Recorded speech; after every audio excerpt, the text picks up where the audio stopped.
So I'm going to tell you how to break down a question you might get on your English exam. So when I got this question last year, first thing I thought of, like, we got it in advance. So I broke down into 3 steps. So I had my intro obviously first. And in my intro, what I'm going to do is I was going to start with a hook.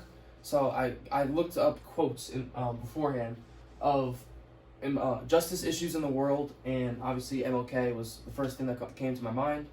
So I went with a quote first,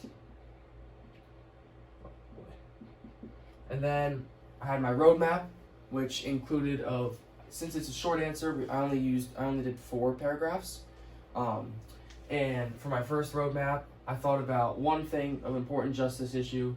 So it'd be first subpoint, and then second subpoint, and then your thesis. So that was how I broke down my intro. And then for my body paragraph, I wrote it in ASC form, which you should have learned by now. Assertion, then explanation, or support, then explanation. And beforehand, I looked up, or I pre-wrote parts of it, not the whole thing. If you pre-write the whole thing, it's all memorization. You're not gonna get any benefit. It's better if you write just certain small parts of it, and then you'll be able to memorize it easier because it sticks in your brain.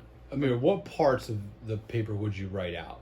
The parts that I would write out is definitely the quote, because that's memorization, because you need to get the exact quote right, and the thesis, because the thesis is the most important part of the essay. But other than that, all of this should be when you should know what you're writing about beforehand.